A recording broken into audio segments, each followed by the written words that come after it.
we finished part one. I didn't have like a good feeling in my, like after I give a class, I liked it. One of my things that I try to do, besides speaking very fast, which I, constantly work on myself to try to speak faster and faster, as I know this is what people want. Besides speaking fast, I try to bring things very clearly. I think that is the most important aspect when delivering a topic. It doesn't matter whatever the topic is. Even if you're in a company and you're trying to educate someone, the more easier and simpler you're able to educate that person, the more likely they'll be able to absorb it. And I didn't feel so great about last week's class. So what I want to do is for the first 3, 4, or 5 minutes, I want to do a quick recap on everything we spoke about. Well, not everything, but the important things that we spoke about in last week's class. So, as a recap to part one, we first asked, why do we have free will? So we gave a few answers. Number one, if you don't have free will, you are like a robot. If you're like a robot, there is absolutely no purpose for you to be there. Now think about it this way. You have a computer. That computer in itself doesn't have a purpose. It has a purpose to you, the user of the computer. The computer is not going to be like, after, they're going to come out with the next version, I'm going to go to computer heaven and I will be, forever happy, counting 0 and 1s. It doesn't work that way. Computers, the second that computer is done, it's done. The whole purpose of a robot, the whole purpose of a computer is only for the person that is using it. So what are we? We're not a computer, and if we are not a computer, the only way that we would not be a computer is if we have the ability to have free will. Computers do not have free will. Robots do not have free will. The only way that we would have any meaning to anything of our life would be that we have a free will. So that's number one. We said we need to have free will. Why? Because there's no purpose otherwise. Number two, we mentioned the idea of the bread of shame, which we brought based off Kabbalistic concepts, that when you're getting something, if you have two options of getting something, as a free gift or as you earned it, you will enjoy it more if you earned it. Now, granted, if someone's going to be like, hey, I have a yacht for you, you'd be like, no, I want to work for it. No, you're not going to do that. I'd be like, just bring it over, no problem, dock it over there. How many foot are we talking about? You're not going to start asking, you'll accept the gifts. We all want gifts, but the idea is that after the fact, if you already had the yacht, I don't know why I picked yacht, right? If whatever it is that whatever it is that something you really want that's out of your reach, if something you get that after the fact, you would prefer to have earned it rather than to have received that as a free gift. So God in His mercy went and He gave us free will to earn us the eternal reward in Olam Haba, which means God technically could have just given us a reward. God could do anything, could have given us a reward. But what did God do? God said, no, it's going to be so much more greater if you earn it. And if you earn it, that's the level that, you can't even compare the idea. And we know that one of the purposes of this world is to earn the greatest pleasure that ever is possible. And in order for a pleasure to be great, to be amazing, it has to keep on increasing. You ever realize if you eat something delicious, or if you do any pleasure, the more that you do it, the less pleasure that you get.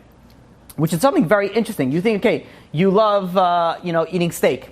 So you'll eat one steak, and you'll finish it. And then you eat another steak, and you'll finish it. And for the American population, you eat another 4 more steaks, and you'll finish it. And eventually, what happens is, you'll start getting sick of it. You'll start be like, oh my God, you smell steak. You're like, no thank you anymore. But 45 minutes ago, if you're American, 4 minutes ago, right before you ate those 4 steaks, you were willing to go and pay $200 or whatever it is, $85 for a steak. All of a sudden now you're gagging when you're just thinking about steak. Why? Because the pleasure, the more that you indulge in the pleasure, the less pleasure that you actually gain from it. So in order for a pleasure to have the utmost pleasure, pleasure so many times, the utmost pleasure, it means that it has to keep on growing. In order for it to keep on growing, there's a few things that have to come into place. Number one, what has to happen is that you have to have it based off your free will. You have to work for it. When you work for it, you gain, you enjoy it so much more. That's number two. Number three, we spoke about a relationship. A relationship, one of the greatest pleasures they can have in this world is to have a relationship, a connection with the divine, with Almighty, with God. Now, in order to have a relationship, in order to have a loving relationship, it has to be free will. You could force someone, to pretend to love you, but you can't force someone to really love you inside. The love has to come from their own free will. You can't, if somebody gets, an arranged marriage that they did not want to be in, they are not going to be happy until they want to be there. And this is a very big secret in marriage in general. If you're in a marriage and you don't want to be there, you're never going to be happy. You have to change that aspect that I want to be here. And this is, one falls that we have in relationships is once you have one step out of the door, once you're not committed anymore to work on it, it's done. There's nothing to talk about it. That's why when you're working on any relationship, two parties need to be 100% involved and devoted. Otherwise, it may work, it may not work, but it's not going to work to the optimal level. So that is number 3. So that answers the question, why do we have free will? Why do we need free will? The next question that we asked was, if God knows the future, then how do I have free will? Now, I'm not going to get into all, we went into detail last class in explaining it. I'm not going to get into that. I just want to give you the brief. My most personal favorite answer is the time machine answer. The time machine answer. So the question is that if God knows what I'm going to do tomorrow, and I'm supposed to do it because God obviously knows that I'm going to do it, then how do I have any free will to go and change that? Because that's supposed to happen already. So the example that we gave is, let's say, you have a time machine, and you go one day in the future, and you see some scene happening before you. You see a car accident happening, and you watch this car accident happening, you see this car accident, and you see it flip and roll like 15 times, and then this person comes out, unhurt, and this person comes out, hurt, whatever it is, all the details of the scenario. Then you go back to the present, and then you wait through the day, and then you come to the same scene, you come to the same location where you know what's going to happen in the future. And you see, a guy going and he's drunk driving, and he's going this way and he's going that way, and then he hits the car, and then they start tumbling exactly 15 times. Let's say even that you told somebody about it. Did your knowledge of the information change any free will of the people who are driving in the accident? And the answer is 100% no. Just because you have the knowledge, it doesn't change any fact of what happened. So when God has a knowledge of the future, it doesn't change the fact that you have free will. The easiest way to understand this is this in the time machine example. Okay. Now, this and one final point I want to speak about from last week's class, and this one I feel like this is the part that I felt we didn't get so clear. So I want to get maybe we did, I don't know. So but I want to clarify this idea. Can my free will affect you? So this is what we spoke last week in the class, that if I have free will and everything that's predestined is already supposed to happen to you, then can I affect you in any way? And the answer is, if you think that everything is predestined, then technically no. Everything that's predestined is supposed to happen, so I cannot change that. The only difference is, okay, maybe there's going to be a different messenger, maybe there's going to be somebody else that's going to do it, but the bottom line is, everything that's supposed to happen to you is supposed to happen to you. But then you're sort of loosening the strength of free will. You guys are following me so far? Okay, good. Okay, so this should be a review. Everybody should on there. So the idea is that we have to understand this. So the question is, can my free will affect other people? So we quoted, and we're not going to go into the details, but we quoted something like this. Said that everything that happens in the world happens because there is divine permission. God checks off and he says, yeah, I want this to happen. But, and listen to this very carefully, but not everything happens because there was a divine decree. There are some things that God didn't initially decree for it, but he let it happen. And he checked it off on it. You follow that little nuance that we mentioned? That everything that happens, God approves of. Because otherwise, God would not approve of it.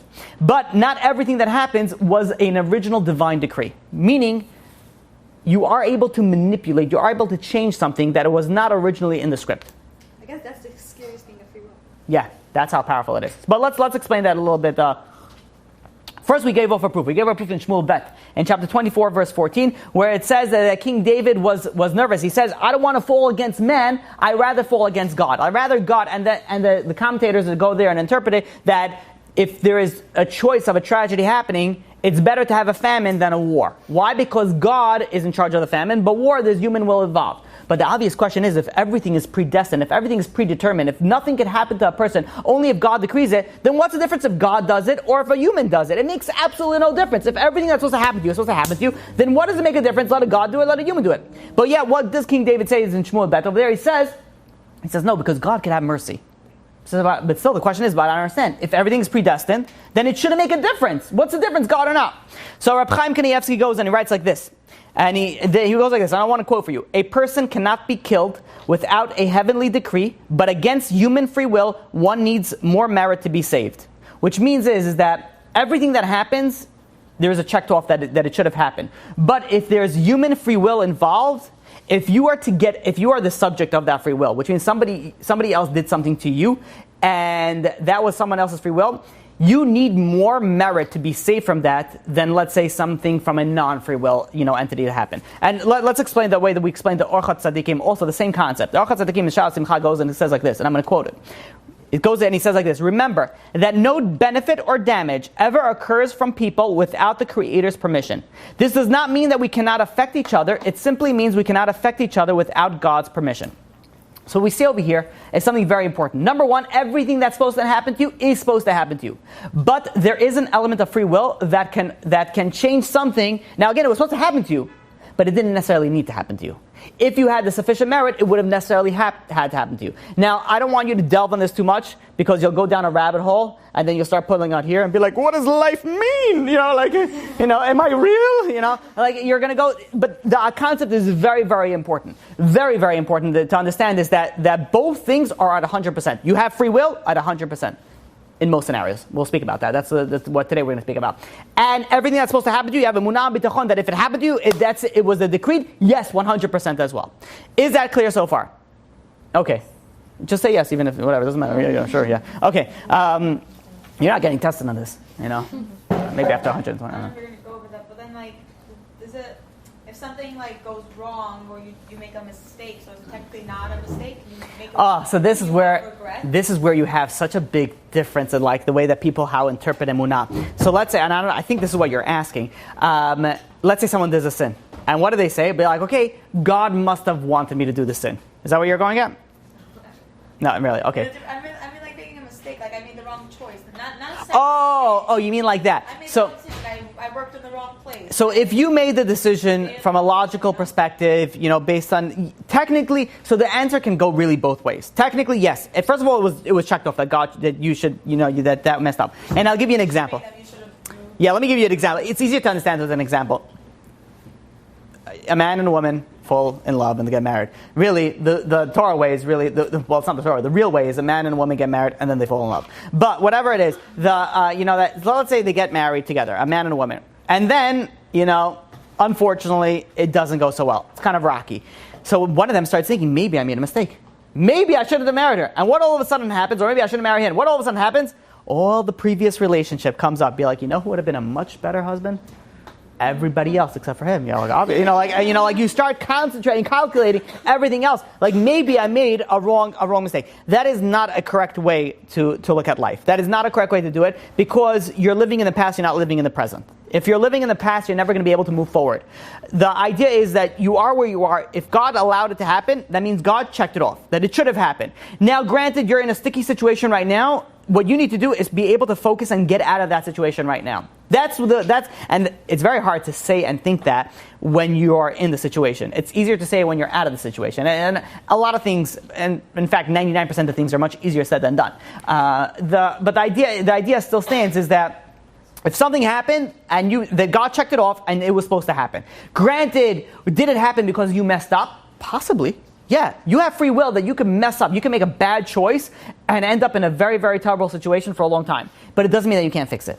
Anything can be fixed. Anything can be saved. Okay, so now the question that we have to ask, and the last thing that we mentioned is the last thing that we're doing on the review, is if everything is supposed to happen, technically supposed to happen, then why do we get punished? Why do we get punished for that? So we said technically you could alter the person's life based on your free will, but even more so, the Gemara in Makot, page 10, says that in a way that a person wants to go, that's the way that they're gonna that heaven is going to direct them. Meaning that if somebody wants to do a sin and really wants to do it and tries really hard, eventually God is going to assist that person. They're going to assist that person to be able to do that sin. Someone wants to steal and tries really hard and always fails, but eventually what's going to happen is that they're going to be, if somebody really wants to go, the direction that they want to go in their life is the direction that they get, that heaven puts it away. So now, if person A did something bad to person B, person A can say, listen, it was supposed to happen anyways. I was just a messenger. Don't shoot the messenger. But the answer, very obvious answer is that A, you didn't have to, I'm talking Mr. A, you didn't have to be the messenger. Mr. C could have been the messenger. Mr. D, E, F, G, anybody could have been the messenger. Who said that you have to be the messenger? So if you do something bad against somebody else, if you hurt somebody else, granted, maybe that was supposed to happen to that person. And probably it was. Obviously it was. But don't say okay, well, it was supposed to happen. I was just a messenger. Don't take away anything from your blame. No. You are to blame. You have to do tshuva. You have to go and fix it. You have to go and deal with all the situations that you put and you messed up. But know that it didn't have to be you. It could have been everybody else. Anybody else could have happened. Okay, so that is a short recap from last week. Is this clear? Okay, this is clear. Now we have to discuss this week's topic. Okay, so there's a Mishnah in Pirkei Avot in the 3rd chapter. It says something very interesting. It says, "Chaviv Adam shenivra b'tzelem." Beloved is a man that he was created in the image of God.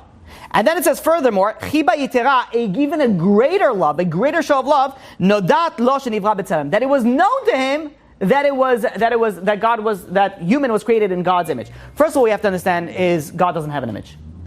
God doesn't look like like the cartoons do it, like a guy who's driving a red sports car with a long white beard, bald in the front, but a guy, long, thing over here, smoking maybe a fat cigar on the clouds. That's not God, right? God doesn't have an image of a human being. So what does it mean that we were created in God's image? That's question number 1. Question number 2 is, what do you mean that, it's nice, it's a great thing, it's chiba, it's a beloved thing that we were created in God's image, but even greater thing is that we know that we were created in God's image. Like imagine, and this is how Reb Noach Weinberg explains it. Reb Noach Weinberg goes and explains it like this. He says, imagine someone gives you a beautiful present, a nice gold watch. And then they go and they say here's a watch, and be like, hey, I'm giving you this watch as a present because this is how much I care for you. Be like, okay, you don't have to spell it out. It's, pretty obvious. No, by the way, this watch is for me. What is that idea that God, now it's greater to us that it's known? So Reb Noach Weinberg explained like this. It says that first of all, what does it mean that we are created in God's form? God doesn't have a form, but rather what it means is just as God has free will, we are created that we have free will as well. That's what it means that we were created in God's form. Now the idea that God that we know that we have free will, now that it's known, you know what's so funny? I hear myself over here. I just thought somebody was on the phone on this side. That's why I wasn't looking at you guys. I thought I didn't want to, No, just kidding. I did, because I hear myself. Okay. So there is a thing that you need to do. Everybody that's sitting on this couch, I have to give you a blessing. The blessing is the B'ezrat Hashem. Everybody here is married? No one's married, right? B'ezrat Hashem, you should find a shidduch, bekarov, and everything should go smooth, and everything should go happy, and you should have a bite. You build a bite in Neman B'Yisrael. Now already that we're giving bachot, everybody in the room also should have a. Now that we're okay. So now the idea is like this. Okay, the idea is that not only that God, what it is that when you see some sort of fault in somebody else, that means that you really have that fault inside you. So if you see somebody you see everybody just like an angry person, be like, maybe check yourself for a second. Maybe there's something going around inside you that here's a perfect proof of it. Because I heard that it was crazy because I hear some words. I'm like, I don't know what's going on over there. I don't know what I'm hearing myself. That's literally that's a perfect example of the situation. No, nobody in camera. No. What I say, there's some jokes that you could only get inside class. The Torah you could probably get outside, but the jokes you have to come into class. Yeah. Okay. So now there's got to be some benefit for people coming to the class besides the spiritual reward. There's got to be and the food. Oh, there's plenty. Okay, there's enough. All right. So, anyways, the idea is like this. The idea is that not only we were created in the image of God, that we have free will, but we know that we have free will. Now, think of this scenario. Imagine somebody's living in dire poverty his entire life. And they're 90 years old, no kids, unfortunately, very, very tough life. And they come to a certain point that, the home attendant is helping over them. And suddenly there's a squeak on the floor and one of the floorboards just shoots up. And the home attendant looks down and sees things that are shining and gleaming. There's a bag full of diamonds in there. And they open it up and they bring it to the owner and be like, look what you found under the floorboards. And he had this house from, the 1800s. And he's like, are you kidding me? He says, I had millions of worth of diamonds my entire life sitting under the floorboards and I'm living under dire poverty. Now, if you would ask me, if a person has a few weeks left to live, truth is it's not, because he can still do, tzedakah with that money. But in a secular world, if you have an option, if somebody could find out that he was sitting on millions of dollars his entire life and he was struggling his entire life, and when does he find it out? A day before he dies, and he's nothing that he could do about it, that would be more painful than not knowing that he had the money. So the idea is that God told us, not only do we know that we have free will, but God told us we have free will. So it's an extra present, and that's, imagine having this bag of diamonds, but not finding it out at the end, finding it out at the beginning that you have this gold mine that you're sitting on. Now that we know that everybody has free will, the truth is not everybody utilizes it. And this is really the core of the class that I want to speak about tonight, B'ezrat Hashem. When I speak to, let's say, people, every once in a while I get one of these people, and the second I get it, I just start smiling when I hear this question, because I know I'm going to enjoy it. What they say like this, they're like, how do I know God exists? And it says, if I were to know God exists, then I would be religious. And I'm like, oh, yes, thank you, God. All right, let us begin. I crack my neck, I do some stretches, and be like, let's get started. And, I go to him and I say, okay, let's start with something else. Do you smoke? I don't know, generally people I speak to smoke for some reason. So they're like, yeah, I do smoke. Do you know that smoking is unhealthy? Now, I'm not, a Surgeon General, warning, do you know that it's unhealthy? Be like, yeah, I know it's unhealthy. But yeah, you still smoke. I'm like, yeah. So I'm like, so you know that there is something that's true out there that is bad for you, yet you're still doing it. Meaning that just because you have knowledge of something, it doesn't mean that you're going to listen to it. Think about this case. There's a diabetic, 550-pound man, sitting over there, and he's been staring at this chocolate cake for about 2 hours. And he's thinking, his sugar is up the roof. And he's like, I really want that. And he's talking to it. He's hallucinating at this point, right? They're having conversations. And he really wants this cake. And he says, you know what? And he goes and he eats the cake.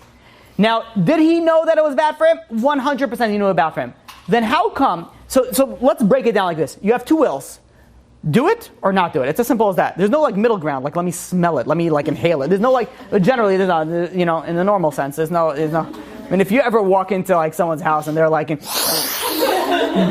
they're getting high off sugar, what I would recommend is turn around and leave as fast as you can. But the scenario is there's two situations. There's two situations. One, eat it. One, don't eat it. What's the right thing to do? Not to eat it. Does he know that? Yes. But he still eats it. I don't understand. How does that make sense? How does that make sense? So you have a knowledge. So I tell this guy that doesn't believe in God, says, so if you believe in God, I know many people that believe in God, but yet they don't listen to God. Now, I'm not saying that they mess up every once in a while. No, on purpose, they're not listening to God. So the idea that you just think that if you have knowledge, you automatically would listen to it is not necessarily. So let's say you have over here. Now let's try to understand the scenario. The scenario is there's a guy that's smoking. He knows that it's bad, yet he's still doing it. Why would anybody do that? Because there's more than two factors at play over here. There's a third factor, and that factor is you. You have the free will to decide, be like, you know what, I know it's bad, but it tastes so good. Or it inhales so good, or I don't know how that works. It's so good, it makes me relax, whatever it is, that I'm willing to take the risk. Now, where does that come? That's free will. You have the free will to decide that even though something is bad for you, you will still do it. You're still going to go and you're still going to eat something, do something that is bad for you. And this is not related to, this is all examples, hanging out with bad friends, speaking Lashon Hara. You know things before you do it that it's bad, yet you still do it. Why? Because that is, you have the free will to do it. But all that being said, that, in my opinion, is not the essence of free will. That, in my opinion, is the essence of using your urges. When you go and you have two options in front of you, and you do something that is counterintuitive, counterproductive for you as a being, and you're doing that is, you're using your free will for sure. But even more so is that you're not using your free will. That you're going based on your animalistic urges. You have two options, and you decide, you know what's good for you, you know what's not, and you decide, you know what, I'm going to go do the thing that is bad for me. You have the idea that, first of all, we have to understand, how do things get distorted? How does this get distorted to begin with? The knowledge in itself, how does it get distorted? How do we have two very obvious points? One is bad, one is good. How do we go for the bad? And this traces back to the sin of Adam and Chava, the sin of the tree, of the Etz Hadat. When Adam and the Rambam in Moreh Nevuchim goes and explains this. When Adam ate from the tree, before he ate from the tree, if you think about it, what did he gain? He gained the knowledge of good and bad. Now he knows the difference between good and bad. Now, isn't that a reward? How is that a punishment? Be like, okay, now you know between good and bad. Awesome. Before we didn't know about good and bad. This is awesome. Now we know between good and bad. How is this a punishment that now you get to know between good and bad? The answer is the reality changed. Beforehand, explains the Rambam, beforehand, there was no good and bad, there was true and false. It was as simple as that. You knew something was bad and you knew something was good. you would never do something bad because it would be idiotic. It's like putting your hand in fire. Like, okay, well nowadays, but normal people are not going to put their hands in fire and get burned from it because it just makes no sense. It's obvious. That would have been like to make a sin before the sin of the etzadat. It would be like putting your hand in fire and be like, yeah, suntan, no, it's an idea. It doesn't make any sense at all. But afterwards, what happened afterwards?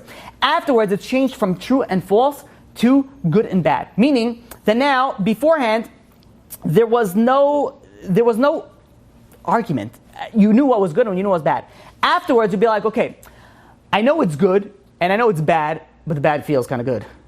So you start, like all of a sudden the bad is a little bit, manipulative. It's a little bit something became grayer. There is more benefits that you wouldn't see beforehand. So it changed the aspect that beforehand, what was true and what was false, all of a sudden now became sort of like, well, yeah, I know this is wrong, and I know I shouldn't smoke, but kind of feels good, and I'll take the risk, and then they start quoting you a statistic. Well, 95% of people don't die of car accidents, like, okay, so don't smoke and don't drive. I don't know what you want to tell you. It's like they try to go and they convince themselves, whatever it is that they do, but all of a sudden things became grayer. Before the sin of Etzadas, no one would ever smoke if they knew that it was bad. So, this is the idea of how the reality became distorted. But in essence, when somebody goes and when somebody does something bad, they're using their urges. They're using their animalistic urges. So, in essence, you're not only not using your free will, you're using the opposite of free will. You're using your urges. And to explain it like this, I've had people when I speak to the same group of people that say like, hey, if I become religious, my life is very restrictive.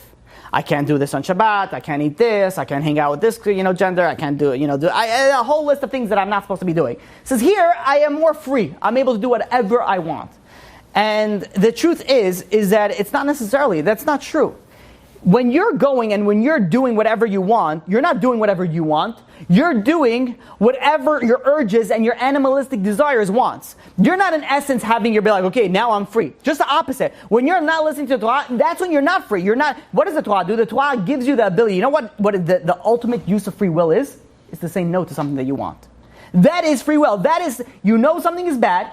You know that you're not supposed to do it, but yet you want to do it, but yet you say no. That is free will. That is the idea. That is the optimal. That's what you're talking about, the highest level of free will. And this is where the tests really lie in. The idea of free will, that even though that you have the ability to say yes, and you have the ability to say no, but you say no even though you want to say yes. And this is what the Torah says in Pirkei Avot, chapter 6, that says, "She'en lecha ben chorin le'ela mi she'osek b'lemud Torah." There is nobody that is free only if somebody is going and learning Torah. Because with Torah, you have the ability, you learn to say no. You have the ability to say no. When you know that you're able to say no, that's when you know you have free will. So if somebody's going and does whatever they want on Shabbat, whatever he wants, anything throughout their life, that is not being free. You're locked to your desires. You're locked to your inner animal essence. You're not doing what you really want to. You're doing whatever your desire says. So how are we better than animals? How animal wants, they desire something, they do it. How are we any better? The way that we're better is when we get to say no. Is that clear? This is the idea of the Gemara in Kiddushin, which we've been quoting almost every class, that it says, that Kadosh Baruch Hu goes and says, Barati etz hara, I created the evil inclination of Barati Torah Tavlin, and I've created the Torah as the antidote. The evil inclination is here, that gives you free will, and we'll explain that shortly. But what's the antidote to it? The antidote to go and actually utilize the free will to the maximum potential that you can, that's the Torah. Because the Torah teaches you what you should say yes to and what you should say no to. You have the ability to be very calculated into all your decisions in your life. Okay, so now I want to share with you something from Rabbi Eliyahu Dessler. In Mechtav Eliyahu, he writes like this. And he says, everyone's with me so far?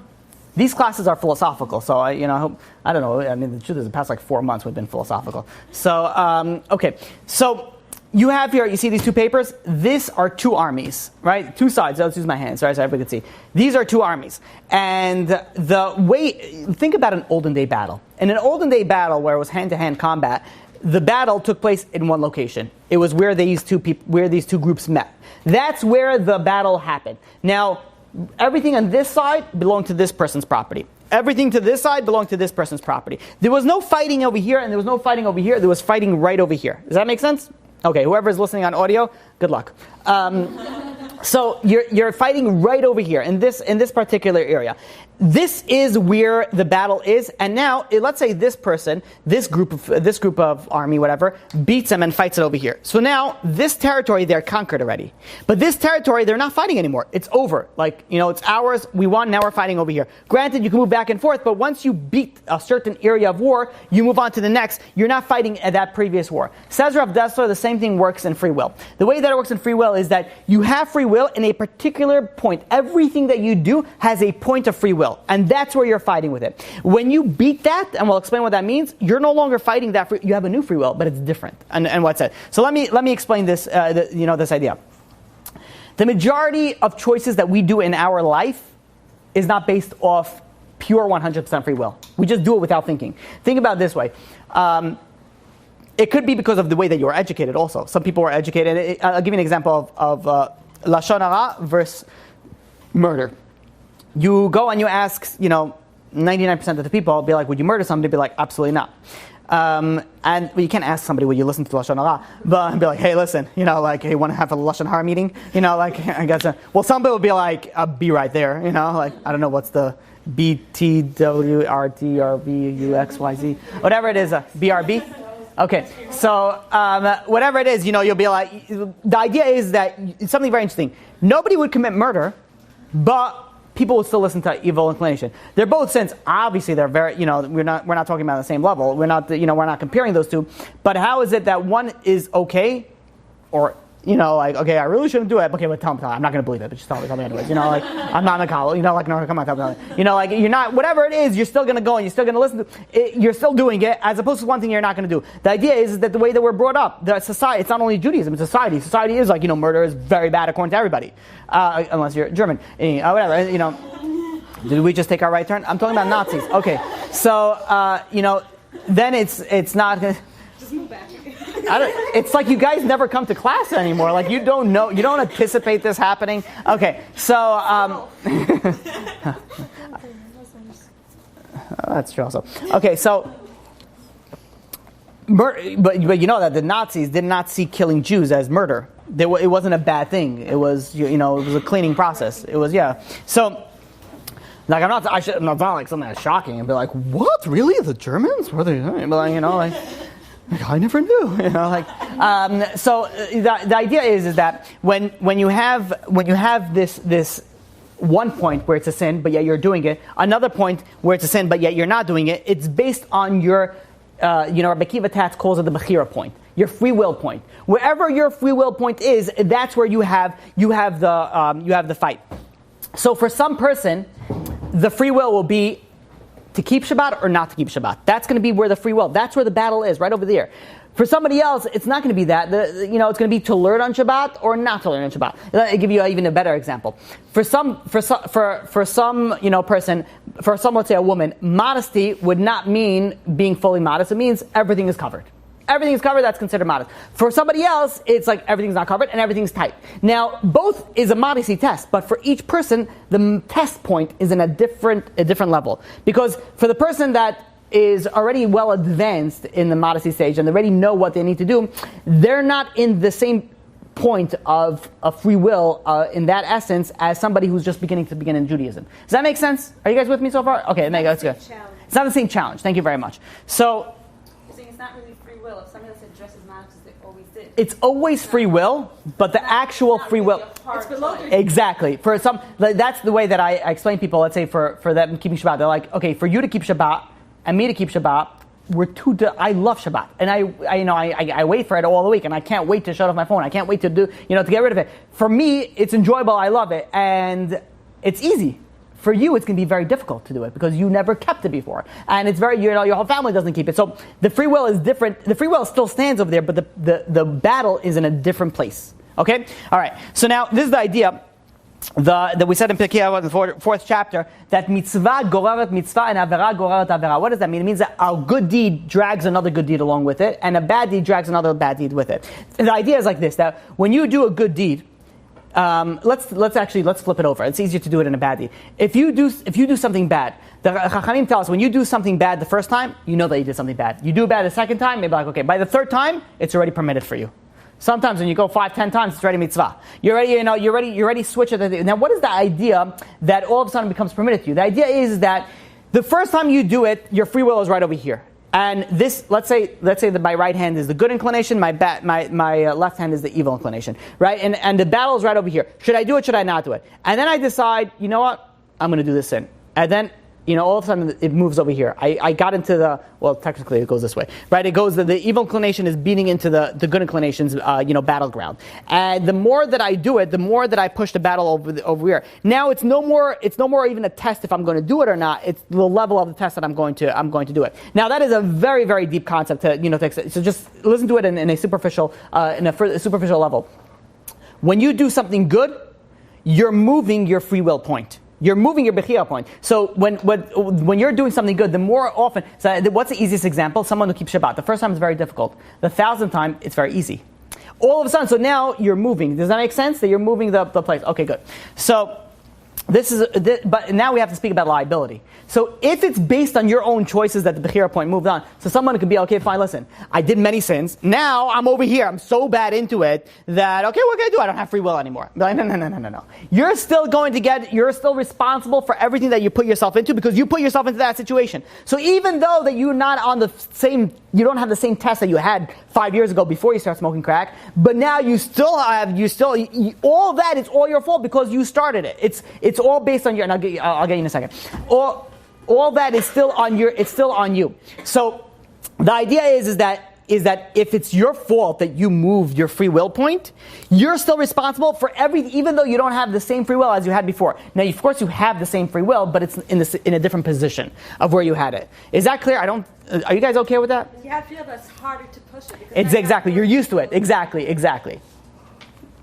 But what if a kid starts when they're before their bar mitzvah? Well, okay, so we're going to get there. So we're going to get to the next thing. So this is the idea. So this is the idea of when you have your own free will that puts yourself into a bad situation. Sort of what you were asking a little bit, earlier.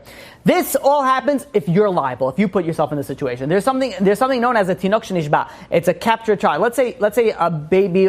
Let's say somebody grew up, I don't know, in Siberia, not knowing they were Jewish, they don't keep Shabbat, they're not held liable for these things. They don't know any better. If you don't know any better, then you're not held liable for it, obviously, because your free will is obviously not if you're going to keep Shabbat or you're going to make a blessing. You don't even know what Shabbat is. You don't even know what a blessing is. So of course, it's not going to be, you're not going to be held liable for it because it wasn't based on your free will that put you in that situation. The problem where you would get, this is where it's scary, the problem where you would get in trouble for is you would be responsible that what you could have learned but you didn't. So some people say, this is what, I don't want to hear, I don't want to know. I'm going to do it anyways, I don't want to know. So granted, it's not such a simple thing, should you tell a person, should you not tell a person? But if somebody avoids learning something, thinking that they're going to get away from it, you're in for a very, very rude awakening. That's not the way that it happens. Not only do you get punished for the sin that you did, but you also get punished for not learning about it. That's like it's like somebody who goes in front of court and be like, oh, well, I didn't know we weren't allowed to, rob mini marts over here. Back where we come from, this is what the government does, so we're just used to it. It's not going to work. Be like, oh, you didn't know. Okay, it's a warning. Don't kill any more people. You're not in the stands where you come from. One of the stands. Afghanistan, Pakistan, Afghanistan. Okay, so the idea is that you can't technically go and claim ignorance where you should have known. But if there's a case that there's no way that you could have known, then yeah, granted, you're not held reliable. For that. The Ner Elef brings down and says, and by the way, even before we get to that, you realize when you do a good deed, there are many levels on the reward that you get for that good deed. It's so fascinating. So when you're, let's say, working, when you work, whatever the way that you work, that's the way, even if you're doing sales, even if you're working on commission base, even whatever it is, you get the salary, you get whatever it is based on your actions. The way that it works in heaven is that you get paid based on your effort. So if you're doing a mitzvah, that's why, if you realize, you never pray the same prayer twice. Even though we pray 3 times a day. A woman, 2 times a day, whatever it is, depending on. No matter how many times that you pray, it's never the same prayer because there's so many different factors. Your emotions, your concentration, everything is always different. Now, every mitzvah that you do, there it depends where your free will is and how much emotion and effort you're going to put into it is how much reward you're going to get. For that mitzvah. That's what the Ner La'Efel goes and and says. And this is how we go, and we understand that if you do a good deed by habit, just because you're just used to it, it's very different by doing a good deed by choice, which makes obviously sense, right? Obviously, do good deed by choice, it puts it more into you're more involved in the mitzvah, and obviously you get more reward for it. Where do we see this? We see this by Sodom. It says that Lot got saved from Sodom. Why did he get saved from Sodom? Because what happened was that when Avraham and Sarah went to Avimelech, they went over there, and Avraham goes to Sarah. Sarah was Avraham's wife, and she was very beautiful. So he told us, "Tell her that I'm your sister. Why? I'm your brother." That'll be weird. Oh, yeah, it was Egypt, so maybe he says, "Tell her that I am your brother." Because what's going to happen then? What's going to happen then is that if they realize that I'm your husband, then they'll kill me so that they take you. But now, if they know that I'm your brother, they're not going to kill me. Lot was standing right there the whole time. Avraham was very wealthy. Avraham did not have any kids at that time. Lot was going to inherit everything. He was a very, very greedy person. How do we know that? Because he went to Sodom, because of his greed. He went to do that, and what happened? He didn't say anything. He didn't say, "Oh, listen, Avimelech, come here, I got some good piece of information. By the way, it's not his brother, because they're married." And they would have went and killed Avraham, he would have inherited everything. That's why he got saved from Sodom. But the question that Mefarshim asked can be like, wait a minute. He risked his life for Achnasat Ochim. When Sodom came and the angels came, he risked his life to go and save the guests so that they wouldn't get destroyed and murdered. And this is at a risk of his own life. What happened was that the angels came into Sodom, and they were coming to go and take Lot out. But Lot didn't know it at the time, and they knocked on the door, and there were guests. And Lot invited them in, knowing that if he invites in guests, that's a death penalty. That's a very, very big punishment in Sodom.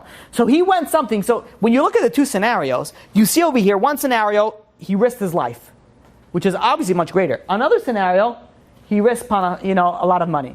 So for some people, panasa is still, greater than life. It doesn't matter about the life, all that matters is about the money. But for the majority of the people, no, life is much more important. So why is it, when it mentions the merit of Lot, that why did he get saved from Sodom? Because of what he did he didn't mention to Avraham and Sarah because of his greed. Why is that better than risking his life for Achnasat Ochim? And the answer is because Lot grew up with Avraham. He grew up in Avraham. He saw that Avraham was all involved with just doing chesed, with achnasat ochim, with bringing in guests. His free will wasn't like, should I bring this? It was ingrained in him already. It was like, of course I'm going to do achnasat ochim. There was no question in it. Where was the real test at? The real test at was his true bechira point, which was by the greed, because that's where he had the greed. That's where he had it. This we see also by Avraham. Avraham, we know how big of a test Avraham and Akedat Yitzchak was when he was going to go and put Yitzchak on the altar, because this is everything against what Avraham stood for. Avraham was the one who was saying, no, you should not put him on the altar. No, God does not want you to sacrifice your children. God does not want you to do this. And yet God tells him to do exactly what he's been preaching the whole time to do.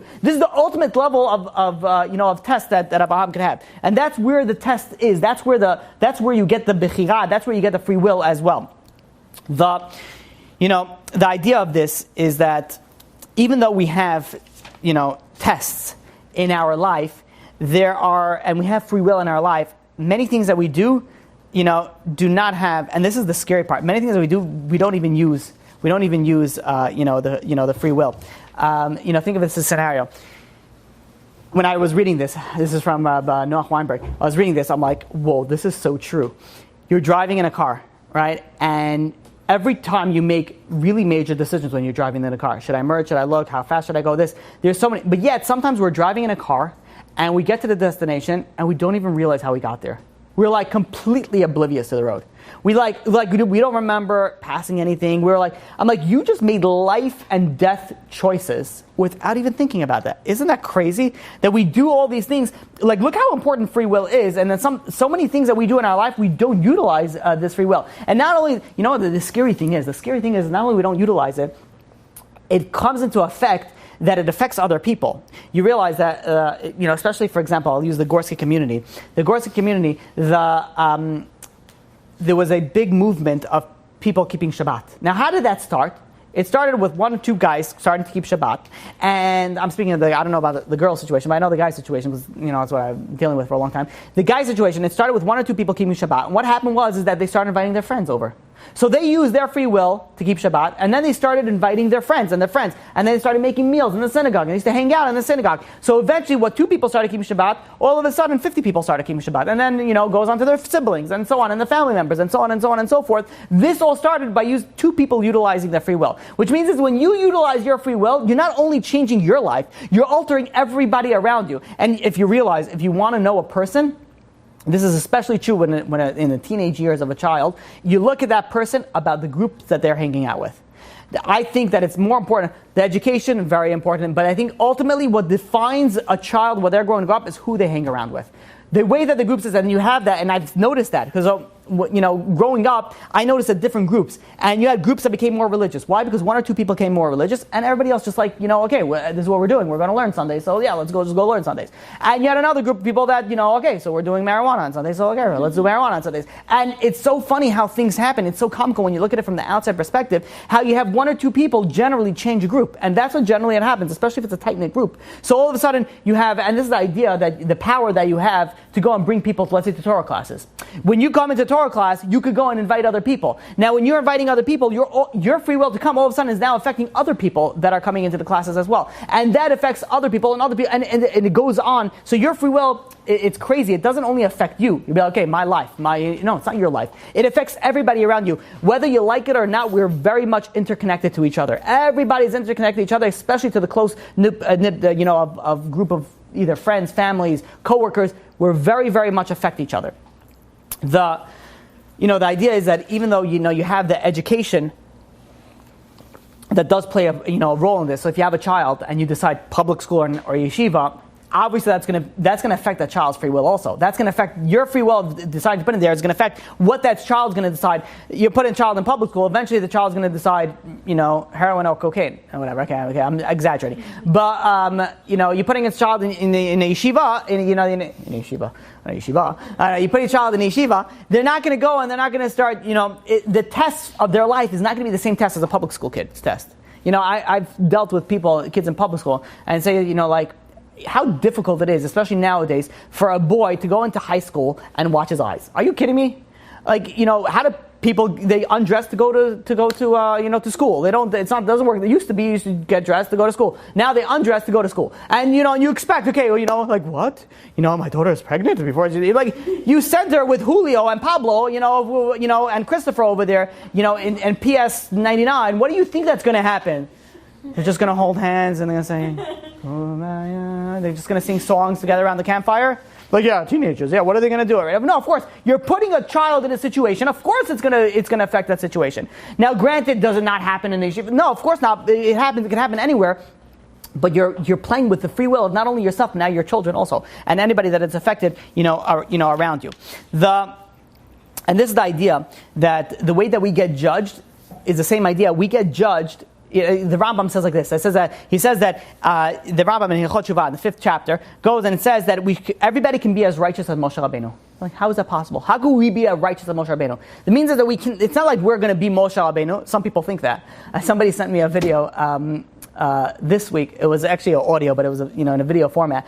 I sent it to one of my groups, the students, and the video was a 911 call. I don't know if you guys seen that. It was a 911 call. And the guy calls up 911, and he's like, hello, and he's like, yeah. And he says, hi, I am Jesus, and he says, okay. He says, I broke into, I think it was Popeyes or whatever, one of the, I don't know, fried chicken places, and he says, hi, I just broke into, what's it called? I just broke into, it was a Pizza Hut. It was pizza. Yeah. I just broke into Pizza Hut, and they were like, "How did you break it?" It's like, "I broke the front window. I'm eating a pizza now in there." And the 911, recruiter was like, "Okay," so he's like, "No," so he goes, "This is Mr. Jesus. What's your last name?" You're not supposed to say it, but he said JC. His last name was, and he's like, where do you live? And he's like, well, I just came from heaven. I live in heaven. And I came down, now I'm eating a pizza. And he was oblivious to the entire situation. Why are you asking me this dumb questions? Obviously, I'm, the second coming. I'm here. Just let everybody know I'm here. And, so they sent a car out there and they picked him up. he was still, when the police car came, he was still sitting there eating his slice of pizza. Yeah, they brought him in. It was some like Mexican guy, I don't know, who thought that he became, yeah, it's real. Yeah, I can show it to you afterwards. He goes and it was like hilarious. But when I was thinking that, I'm like, all right, well, not everybody's, to that extent, but we all do the same idea. We all pretend where we are, and we're okay with what we are. We're so confident, this is okay where I am right now. The Rambam says, you know what it means that we get judged as Moshe Rabbeinu? Which means that Moshe Rabbeinu reached to the utmost of his potential. We're going to get judged on how come we didn't reach as high level of Moshe Rabbeinu. We get judged in that, that level. We get judged not for, we don't get judged compared to what other people are. We get judged to what we could have been. That is a very, very important concept. We get judged for what we could have been. And this is how we understand. This is a very, very, important concept. I get this question a lot regarding King David and Bathsheba, the sin of King David and Bathsheba, right? So let's just try to explain this idea a little bit. First of all, there's two questions. This is how Rabbi Akiva Tatz explains it beautifully. It goes something like this. It says, how do we understand the mirror? You had the Jewish people. They left Egypt. They saw the miracles. They saw the plagues. They saw the splitting of the sea. They got the Torah. They got everything. How did they sin with the golden calf? How did they sin with the golden calf? Furthermore, then he goes and he asks, what about King David? How do you have King David that go and did a sin with Bathsheba? And then even furthermore, it's even a greater question. The Gemara over there, the Gemara in Shabbat says, in page 55 says that whoever says that David sinned is mistaken. But how does it make sense? Because the Torah says that David sinned. So what do you contradict? The Gemara says whoever says David sinned is mistaken. But the Torah says itself that he made a sin. So the Rabbi Akiva Tatz goes and answers like this. And he says that when the Torah judges a person, they're judging a person to its level. Not to your level, not to somebody else's level. Now, on King David's level, it was guilty because he was on King David's level. And he explains like this. Imagine you have two engineers. They're discussing plans. And they have plans of a large building that they're constructing. Two big shot engineers. And then you have, JC, the painter, comes in and he looks at the plans and he's looking at it and he's like, he says, the building is never going to stand. He says, how? It doesn't make any sense to me. He says, what are all these squiggly lines? He says, it's not going to happen. It's going to fall down.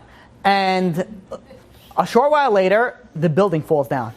Now, it could have been that it doesn't matter if the painter was right or wrong, but the chutzpah that the painter had, I'm like, who are you? What do you don't even know anything. But even if he guessed the wrong thing, even though he was right ultimately at the end, but you don't know what you're talking about. What are you even putting your input, in over here? The idea is that King David, it's inappropriate for somebody lesser than him on his level to say that he sinned.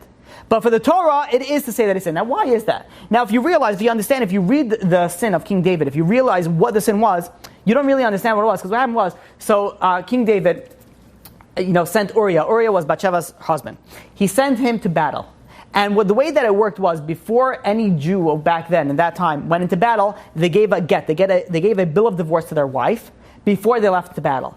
If they came back and they survived it, they remarried their wife. If they didn't, then what does it prevent? It prevents an aguna. Aguna means that if somebody is missing, if a man is missing, all of a sudden you don't know if he's alive, he's dead, he's captured, you don't know what's going on here, the woman is not allowed to remarry until they know for certain that either they die, the husband died, or there's a bill of divorce, or there's some sort of definite answer that we have over here. So in order to prevent this aguna, and unfortunately, this even to nowadays, there's an aguna crisis, we have these issues to this day.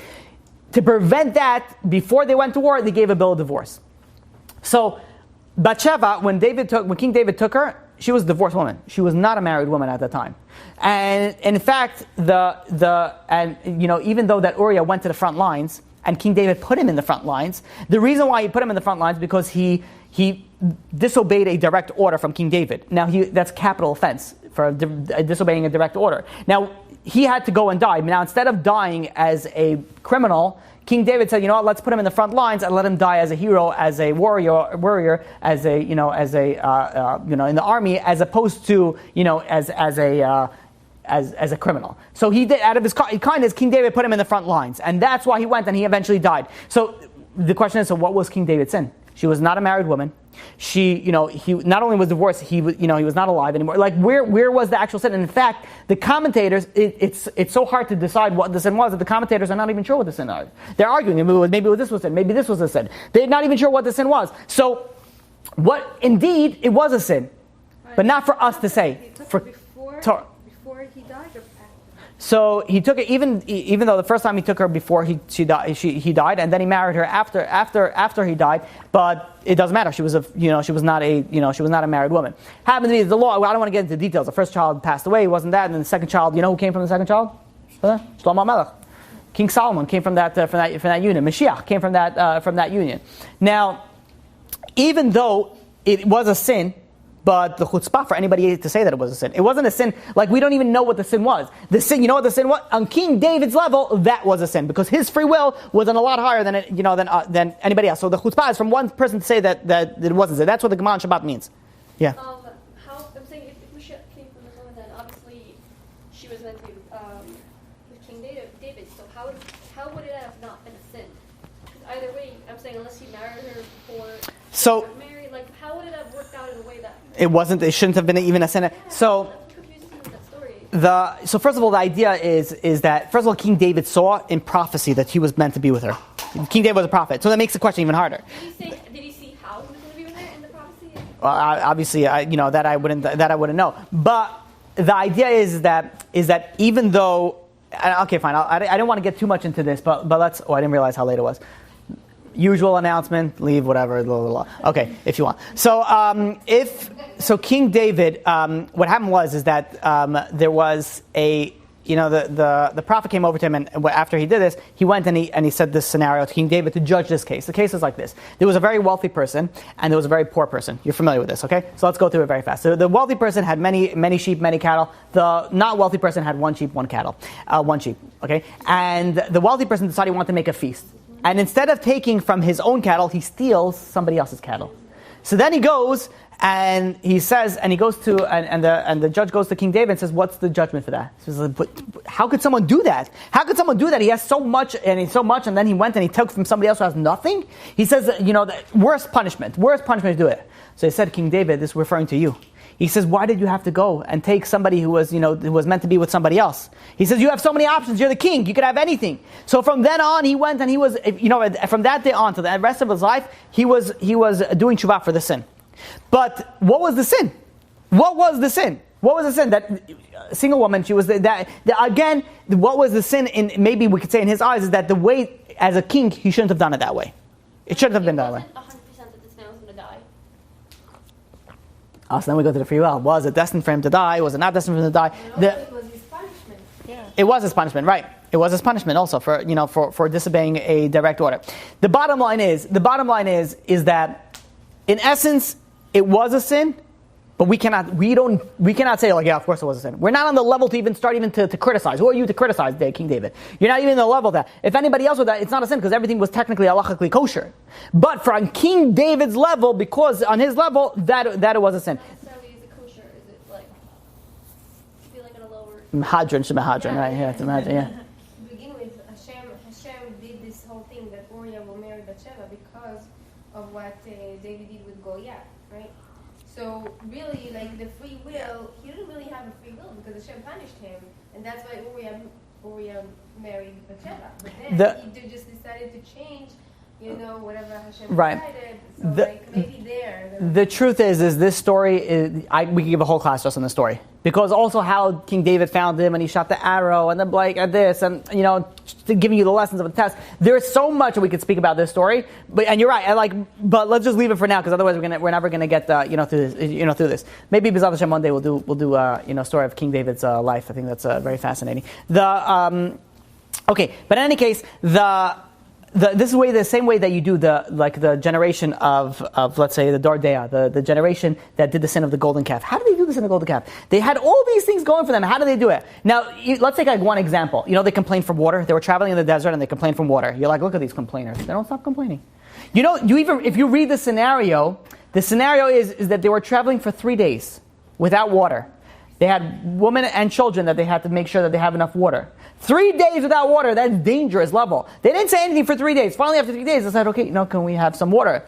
Complainers. We are looking at that, and that's not complaining. In that generation, 40 years, you know how many sins they did? 10 sins.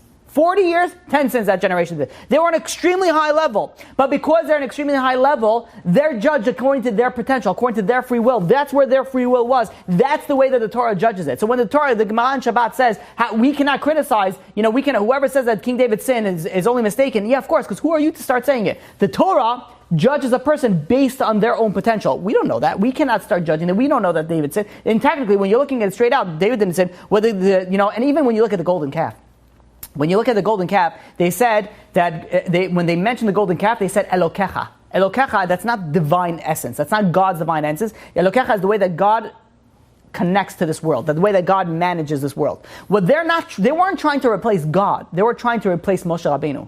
That's where they were trying to replace. But on their level, that was a sin. And not only was it was a sin of idolatry. So everybody gets judged on their own level. Think of it this way. Think of it, there's two brothers, two family members. One brother always gets 50 and lower on their test. Like 50 is a good grade. Everything is lower. One other brother, 100. Now, two brothers come home and they get a test. The 50 gets a 75. The other brother gets a 95. For the 75-year-old, 75-year-old. For the 75, I hope not. Well, maybe the parents are probably 100. So the brother that got 75, the parents throw a party. That's unbelievable. That's amazing. For the brother who got 95, be like, well, you broke your 4.0 GPO. Like what? What's going on over here? And they're upset with him. That's not fair. Look at, I'm doing much better. But you don't judge based on other people. You judge based on your own potential and what you have. Now, this is the idea that is extremely, extremely important on utilizing a person's free will. There are certain things that determine a person's free will. It could be your abilities, your talents, your handicaps, your personality. Everything, even the history, your own history of your own actions determine your level of your free will. Because if you messed up previously, we said your free will moves. And even if you have somebody who's born with certain tendencies, anger tendencies, lust tendencies, whatever it is, there are certain people that are born more difficult to conquer something else. And I think one of the easiest there are certain, let's say, women who have a very easy time with modesty, and there are certain women that have a very, very hard time with modesty, very hard time. And each one gets judged according to their own potential. Not to say, be like, okay, listen, it's not so hard for me, so it's pretty much okay for me. But for you, you know how to do it. Obviously, the halakha is the halakha. But God judges putting everything into aspect, everything into place. But even if somebody's born with certain tendencies, you have the ability to change your nature. You have the ability to do that. Reb Chaim Friedlander in Sifsei Chaim goes and explains like this.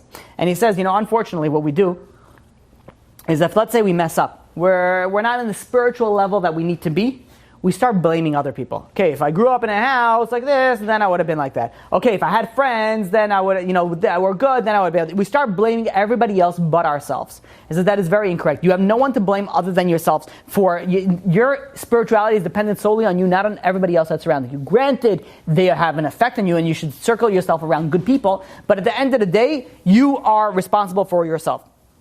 And this is how we understand the Gemara in Bachot. The Gemara in Bachot in page 33b says that Hakol b'dei Shemayim chutz mi'irat Shemayim. Everything is in the hand of heaven except for the fear of heaven. And the Gemara Nida goes and explains this. The Gemara Nida in 16b says that if a person is going to be tall, short, skinny, fat, dark, light, rich, poor, smart, not smart, whatever it is, it's all predetermined. God already, if you realize that there's some kids already since they're little, they're going to excel in life, and there's some kids that be like, oh, never. What's funny is, the funny part is that look how life does. Is that usually it's flipped around.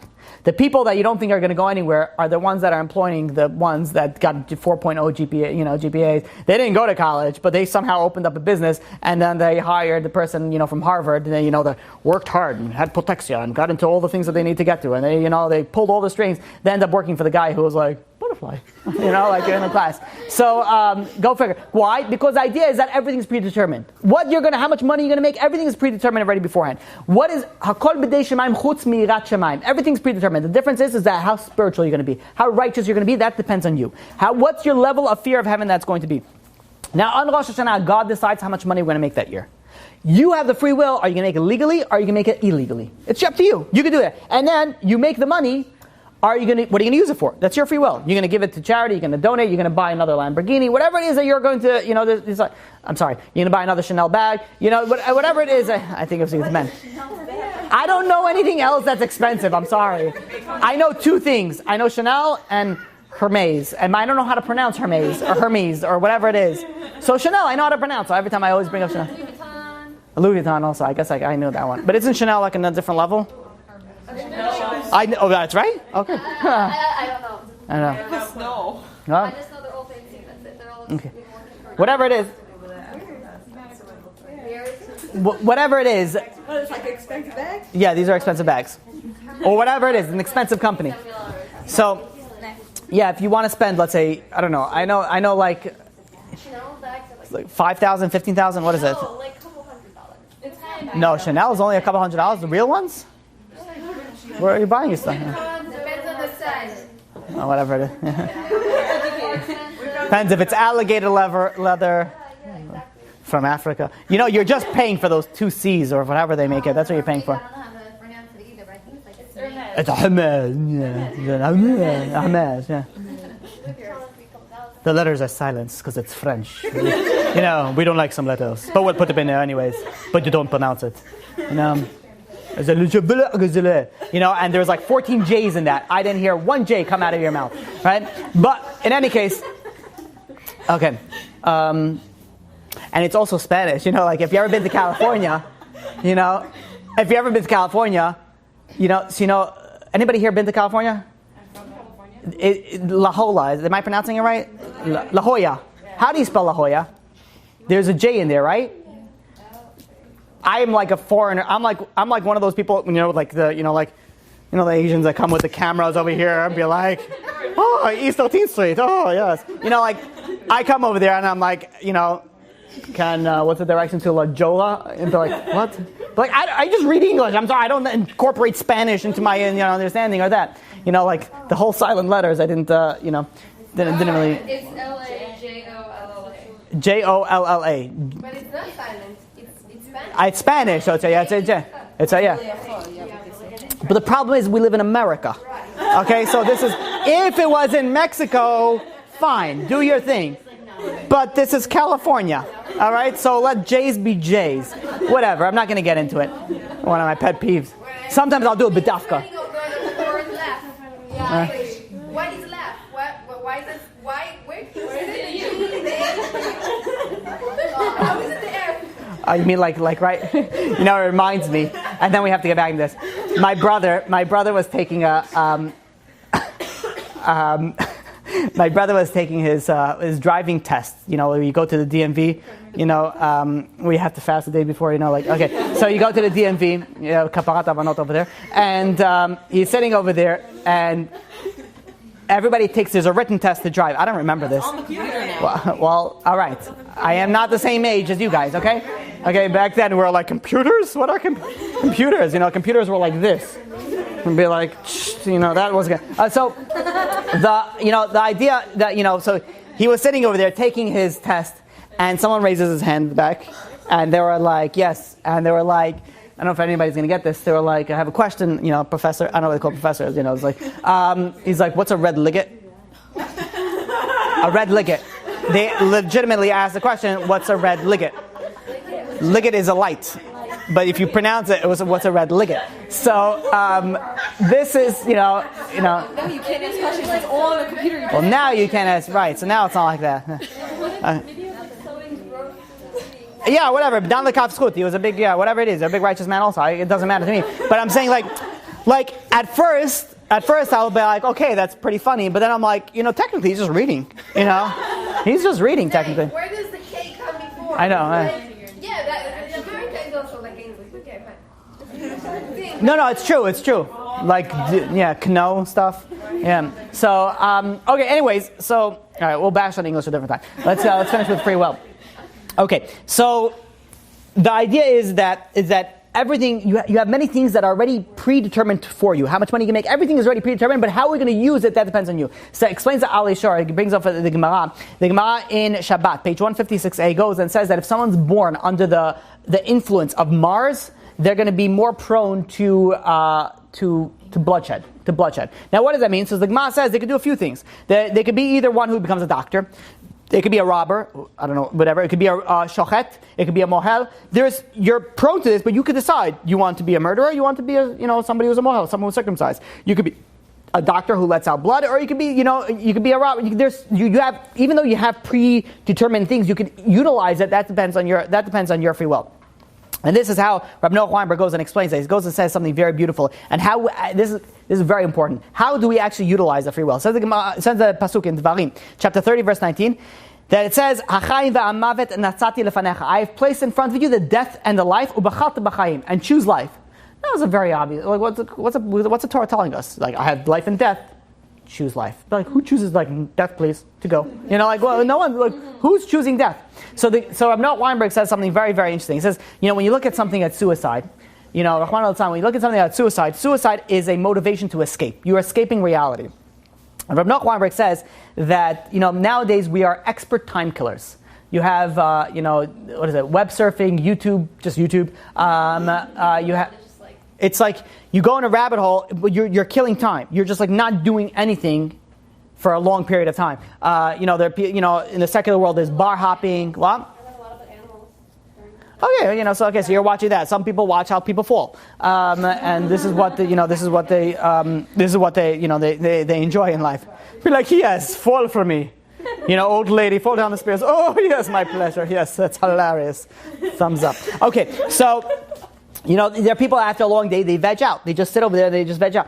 That explains Rabbi Noach Weinberg. He explains to Rabbi Noach Weinberg, he says, killing time is suicide on the installment plan. I thought this was a genius statement. Let me say that one time. Killing time is suicide on the installment plan. Because suicide is you're escaping from reality. Killing time, you're also trying to escape from reality. So, when we're doing it, we're just going and we're just wasting our time. B'chalta b'chayim means choose life. You have two options in front of you. It's not necessarily just death, but it's also, you could not choose life. And we're going to explain what that means. Rabbi Noach Weinberg, before we explain in depth what that pasuk means, Rabbi Noach Weinberg goes and gives you 3 ideas on how to utilize your free will. Number 1, you first of all have to realize that you have a choice. You have to realize you have a free choice. People don't realize that they have free will. Like if you're driving, the example that we gave before, you can decide to take this road or take that road. But you're not going to decide if you're just doing it without thinking. If you stop for a second and be like, wait, I have the ability to decide what I'm going to do. Then, people go and they tell me, I can't keep Shabbat.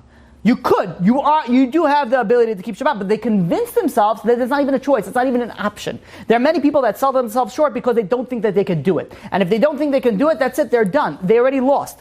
So step number 1 is to realize that you have a choice. And you really do have a choice. You have the choice. You have the ability to do anything that you want. Number 2, says Rabbi Noach Weinberg, don't be a zombie. Don't be a zombie. Nowadays we're other people's puppets. The way that it works is you realize that many things that we do it based because that's what other people do. And the way that we dress, the cars that we drive, the phones that we buy, the things that we do, we base it either because of social media, because of advertising, because of marketing, because of that's what our friends doing. We are technically other people's puppets. The geniuses in the marketing world, the real smart ones, they know how to manipulate you to buy what they want. That, sometimes it's not the smart business, it's not the smart product that gets you to buy it, it's a smart marketer. That it's a guy who knows how to go and tell you that you need this cup with a hole in it. You just need it. And if you need it, and they can convince you need it, then you can buy it, even though it's a silly product. But if you convince you that you need it, then you buy it. Now, if everybody has a cup and a hole in it, then all of a sudden, everybody has it. I said a cup and a hole. I could really said Crocs. I mean, it doesn't, whatever. No. But the truth is, no, the Crocs are comfortable. It just looks like you're walking around in whatever. Okay, so whatever it is, there are certain things that if you realize the genius is not behind the product, it's behind the marketing behind it. It's a convincing. And many choices that we do in our lives, it's not based on our own free will. It's based on we don't realize we have a choice. We're making other people's decisions for us. We're making our own decision based on other people. It's mind-boggling when you stop for a second and you think what you have the ability to do. And this is also people have a job. They're stuck in a job that they don't want to be it. Just because you had a job that was good for you 5-10 years ago, explains Rabbi Noach Weinberg, doesn't mean that it's good for you now. It might not be good for you now. And don't be stuck in a situation that you're not supposed to be in that situation. You have the free will to get out of it. Sometimes it's very difficult. It's not easy. But know that you have the ability to go and get out of it. Prayer really, really helps in this, in these situations. The final thing, the third thing is, Rabbi Noach Weinberg explains, it says that you have a struggle between the body and the soul. There's always a struggle between the body. The body chooses a pain-free, work-free environment. That's what they want. They just want to cruise through life. They just want the least possible. The soul has a drive to reach your potential. Your soul is like, okay, let's do it. Your soul is the one that wants you to come to class. to learn Torah. Your body wants you to come to class to eat sushi. Whatever brings you to class, come to class. Doesn't matter. I want to comfort the soul wants the meaning. Well, yeah, exactly. Yeah. But the idea is that there's always, this is where both of them are in the same thing. But let's say the body would be like, okay, I'll just catch it online, the next day. So I'll just sit on the couch today and I'll, veg out, I'll web surf and I'll, stalk people that I haven't seen, in 14 minutes. And, you'll go and you'll start looking through everybody else's life and you'll sit there for 4 hours and whatever, your body wants that, your soul wants to, is thriving to go and chase after your own, to reach your potential. The test is who you're going to listen to. It says over here in Devarim, in chapter 11, verse 26, it says, God is saying, I'm placing in front of you curse and blessing. What's the blessing? If you listen to God. Your curse is if you're not going to listen to God. Did you have the blessing in the course? What is the blessing is if you're going to listen to your soul or you're going to listen to your body. You keep on having this thing that's going to constantly spell you apart. Okay, your body wants you to do this sin. Your body wants you to do this thing. Your soul does not want you to do it. You have the free will to decide. Choose life, because the life is the soul. Who is in essence you? You are your soul. You're not your body. And if you've ever noticed if you ever, unfortunately, been around somebody that passed away, and if you've been in that situation where they were alive in one moment and you saw them pass away, you look at their body and you could say that the person's not here anymore. It's not like it's him, but he's dead or she's dead. It's not there's something gone. You could see that something, and it's not just the fact that the heart's beating, because you could do mechanically. It's not the fact that there's brain. It's the fact that the soul is gone, because the essence of who you are is your soul. It's not your body. This is where the Pirkei Avot, and we're almost finished over here. The Pirkei Avot goes and says like this, in the 4th chapter, it says, Ben azai omer haveratz lemitzvah kala uvorach min avera. You should run to do a mitzvah and run away from doing avera. Explains the Alishar, says, why am I running to do a good deed and running away from doing a bad deed? Says it should be the same. I should run to do a good deed, run to do a bad deed. Like what is this running towards and running away? And then explains the Alishar explains that in order for you to have free will, if you would want to equally do a good deed and a bad deed, you would do a good deed. No one in the right mind will do it. If you have both things chasing you, if you have a good deed chasing you and a bad deed chasing you, then there's no option. Of course you're going to do the good deed. But in order to have free will, in order to have the ability to choose bad, it has to chase against you. And in order for you to do good, it has to run away from you. That's just the essence of free will. So it says in the Mishnah Pirkei Avot, you have to run to do a mitzvah, but you have to run away to do an avera, because a mitzvah runs away from you and an avera runs towards you. Yeah. Well, Pirkei Avot, 4th chapter. But Ali Shar explains it like that. And this is how we understand the tshuva process. And we'll finish with this. We have 5-6 more minutes. We'll be done. B'ezrat Hashem. Bli neder. Bli anara. B'ezrat Hashem. Mazel tov. Okay. So now the tshuva process. When you think about the tshuva process, how does the tshuva process work? You're like altering the past. You'll be like, okay, you did something really bad. You're like, okay, I'm sorry, God. You hit yourself a few times in your chest. I'd be like, I'm sorry, I'm not going to do it again. All of a sudden, you're changing where is the spiritual logic behind it?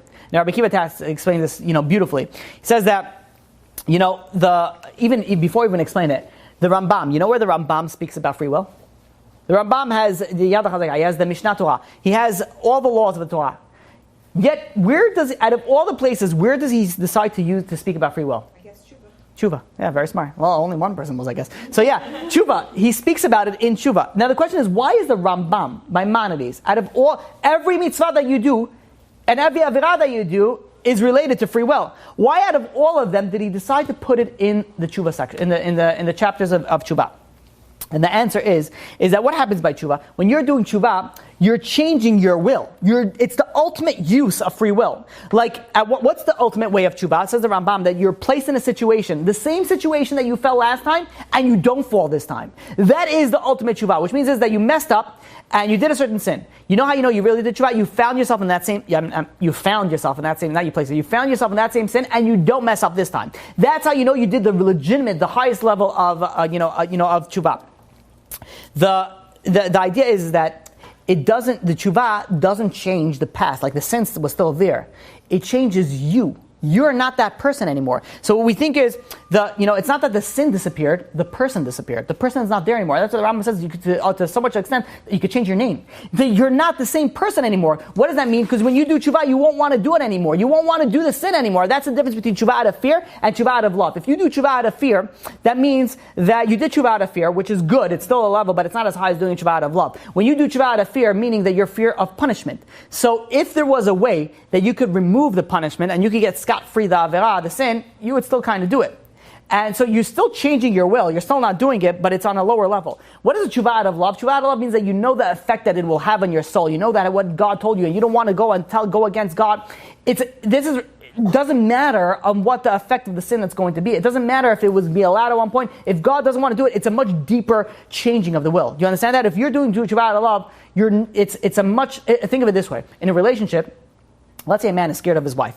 Generally Americans, right? That's a fair statement to say, right? At least the Ashkenazim. I don't know. Okay. So, but that's just the opposite. Sfardim especially. So, when you're looking at this, scenario, when you have, somebody, a husband who doesn't want to do something because it's going to hurt his wife, there's two ways. Either he doesn't want to hurt her because he's afraid of the retaliation that she's going to do back to him, or afraid of the credit card, whatever it is that he decides he's going to be afraid. He's going to be afraid of something, of fear. That's one way he's not going to hurt her. Or the other way, he's not going to hurt her because he loves her so much and he doesn't want to hurt her. Now what's the essence of really him not wanting to hurt her? The greater one is doing it out of love. Because out of fear, if let's say he wanted to do something that was pleasure to him, but it hurt for her, if he could have a way that it would never hurt for her, then he would do it. But if he does out of love, then regardless of whether it hurt her or not, it doesn't matter. I love her and I don't want anything to be, to jeopardize it. That's a difference of love and fear. So when you do, the reason why the Rambam place the essence, the way that he discusses the laws of free will, the halachot of free will, he discussed it specifically in tshuva because that's the ultimate use of free will. You're changing your will. You're completely changing something that you want to do to something that you don't want to do. That is the ultimate use of free will. We said in the beginning, what is free will? Free will is not when you're able to do whatever you want. Free will is when you have the ability to say, no, I don't want to do it, even though that I want to do it, but I know that it's not the right thing to do it, and I decide I'm not going to do it. That is utilizing your free will. This is, we'll finish with this final thought. In Mishlei, in Proverbs, chapter 21, verse 1, it says, Lev melech biyad Hashem. The heart of the king is controlled by God. The Malbim goes and explains, it says that God controls the rulers. Why? The kings, God controls their decisions. They don't have free will. They don't have free will like regular people. Why? Because every one of their decisions affects so many people. So God takes away their free will. And this is what's going to happen in the times of Mashiach. When Mashiach comes, we're not going to have the free will. The Ramban, Nachmanides, in Devarim, chapter 30, verse 6, goes and explains that in time of Mashiach, man will not have the ability, should I do this? They're going to all do the good thing. There's not going to be the free will that we have today. The Satan is going to be shechted. We're not going to have the Sitra Acha. We're not going to have the evil inclination anymore. This is why you see in the 7th chapter in the Hilchot Tshuva, the Rambam goes and says, now that you have free will, do tshuva. Because now that you have free will, now that you have the ability, do not say now that you have the ability to do tshuva, you have to do tshuva now. Because now you have the ability to do tshuva. Tshuva doesn't go forever. If a person passes away, that's it. You can't do tshuva after you can't go up to heaven and be like, I just missed it. I kind of want to, 5 more minutes, it's not like a little kid going to bed. You can't, once it's over, it's game over. Mashiach comes, you can't all of a sudden go and decide you're going to change you're going to do tshuva. Tshuva has to happen right now. Furthermore, the Rambam says that not only that, you have to do tshuva not only on your sins that you did, but also on your character traits. People don't realize this. If a person is an angry person, a person is, goes after their desires, a person goes after whatever it is that in their own personal character traits, even, says the Rambam, even if it didn't manifest into any action, you still have to do tshuva on it. You still have to do tshuva on it. Now that you have the ability to do tshuva, now you really have to do tshuva. So what we learned over here as a quick recap is that even though we all have free will, not everybody utilizes it. People tend to go and, based off just their urges and their desires, and they don't even think for a second that they have the free will. We have to realize that not only we have the ability to have free will, and it affects everybody else, but all the more so it affects us, and it affects our children for generations to come. Every single thing that you do is going to affect your child for generations to come. The way that you're going to act, the way that you're going to do, the person you're going to marry, everything affects your children. So when we're thinking about that, I think about the far-ending effects of our free will. It should really wake us up that we really make a huge change in the world. We make a tremendous difference in the world. And let us make a positive change and not a negative change. Any questions? Okay, let's work clockwise. I think that's the easy way. Is that counterclockwise? Let's go like this, okay? Yeah. The reason we have free will now is that Hashem can give us reward and all that stuff isn't the whole purpose of him giving us free will in the first place, like, You're asking what's the purpose of Mashiach? now what's the purpose of taking away the free will? We still have a shift, still have somewhat of a level of free will. Right. So the way that I mean, you can't really judge, like, right. So I speak about this in the Mashiach classes, that the purpose of the Mashiach is an intermediary state between this world and Olam Haba. So it's needed for that purpose. Now, that when you get to that purpose, there's no more free will needed to make those decisions for what's needed in that point. this world was exists, it's going to be a different As we know it, yes, and it's going to be in transitions. But didn't Hashem create this world for a reason? Yes, and the reason is to get to Olam Haba. So the way it works like this: we have the free will now, and based on the free will that we go right now is based on how we are going to live in the times of Mashiach, and that's going to lead us to Olam Haba. So it's kind of like instead of like working towards buying a car, everyone just gets free cars, And then you got to soup it up. and then you just get a free car. That's it. Well, not necessarily. Well, I guess somebody could get a Oldsmobile, Al Shalom, and other people can get Is Mashiach gonna be like Mercedes. That? Like, someone's gonna get that's, how are they going to live? That's a question. That's a difficult question. When the time Mashiach comes, you think of Mashiach as utopia on an eagle to Israel. yeah. It's Eagle or okay. Let me explain like this. This is what we explained in. This is what we explained. I believe also Rabbi Kiva Tatz also explained this. In this way. Shabbat, you're not allowed to cook on Shabbat. Yom Tov, you are allowed to cook, right? You are allowed to cook on Yom Tov, you're not allowed to cook on Shabbat. When the time comes for like Olam Haba, that's going to be like Shabbat. You're not allowed to change anything. Everything that is already exists. Yom Tov, you are able to, times of Mashiach is like Yom Tov. You are able to change something, but how could you cook on Yom Tov? Only if you prepare beforehand. So in this world is what we're preparing. Mashiach times is like the Yom Tov, where you're able to change something, but it's only based on what the changes that you made in this life. But there's not going to be any more hope. No, I'm not saying. I'm just using that as an example. Right. So, like That's not going to be any more weekdays, you're not going to have the ability to do things that you're doing now. But yeah, it's in stages. So you look at the Rambam. Well, it's in stages. In the beginning, it works in stages. You look at the Rambam, it says there's not going to be any difference except for Shibud Malchus, and you're not going to have the Satan. So you're going to be able to serve God without, but it's going to be in stages. When you study it in depth, the truth is we didn't finish the Mashiach series. We should probably finish it. What's going to be when Mashiach comes? So maybe we should finish it, wrap that up once we finish this series. Okay, next question on this side? And then we're going to get this way. This way I don't bounce back and forth. No questions over here? Yeah. So if free will is like being able to say no to our desires and let's say no to sinning, that basically means we're only like utilizing free will whenever we do good things. Not necessarily. So you're utilizing your free will for every aspect of you have. But I'm saying the highest level of free will is where you have, or one of the high. I can't say the high. One of the highest levels of free will is if you have choice A and choice B. You want choice B, but the smart choice is choice A, and you choose choice A. So it's not you're making free will in everything that you decide. What you want to, like God said, let's say how much money you're going to make, but you're going to decide what business you're going to get into, for example, what job you're going to get into, and things like that. So you're utilizing free will for everything, not just that. Okay, moving along. Yeah. And then you, sorry. Yeah. I think it was the Ali Shore you said. Yeah. About I just didn't really understand.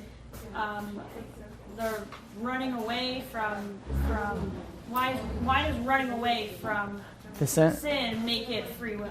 Because sin chases you, Right. and a good mitzvah runs away from you. That's the way that it's free will. Because if both of them chase you equally, which means is that you both have the same desire to do the same thing, you of course will choose the mitzvah over the sin. Like why would you choose?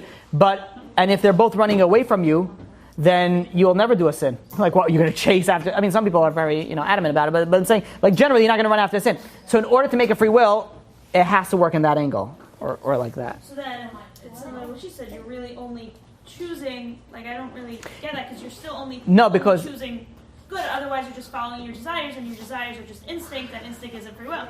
But you're still utilizing your. Oh, so that's a very good point. If I wasn't clear on that, if you do a sin, you're utilizing your free will to make the sin. The problem is that to make it an equal playing field, it's chasing after you. That it just puts it on an equal playing ground. So everything's everything's on equal playing It has field. to be like a decision. It's not. It Yeah. can't be like a obvious question. It has to be a decision. Right, in order right, to have right, free right. Okay. Yes. So, like I was saying before about the kid. If let's say, I don't know, this example, a kid starts to bite their nails when they're, let's say, like 9 years old. Then, okay, so they're boys, so they hit bar mitzvah. But it's already a habit that's very hard to break, so then they're violating Shabbos, but they started doing it before they had their Yetzer Tov. Right. So somebody, let's say, somebody would. Yeah, thanks for coming.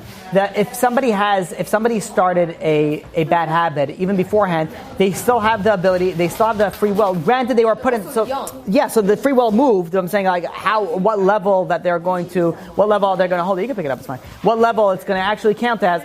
Only God will adjust it, but of course they still have the free will to stop doing it. Like, I'm saying if they're so young, then by the time they realize they're much older, and it's very, very hard to stop. Let's say with dividing the nails. So right. They still have to stop it. It doesn't mean, but I'm saying like obviously their test is not the same test as somebody who never bites the nails. But I'm saying like, I guess I'm saying like, how obviously they're punished because they're still doing it, but they didn't. It's not like they got the choice to start once they have their Yetzer Tov. There are many people that don't have a choice either to begin. Some people are born angry people. Some people are born with bad character traits. That doesn't mean that they had the choice willing to do it. Granted, at some point in their life, in the previous life, maybe they did have it. But at all said and done, they don't have the same choice. But they're still held liable to change their actions. And it's more difficult for them. That's true. It's more somebody who would never bite their nails, somebody who always bites their nails. It's much easier for someone who never bites their nails to not bite their nails on Shabbat. Of course, it's different. Of course, and granted, God takes that into consideration. But at the end of the day, it's still not allowed. Okay. Any other questions? No? Okay, Chazak.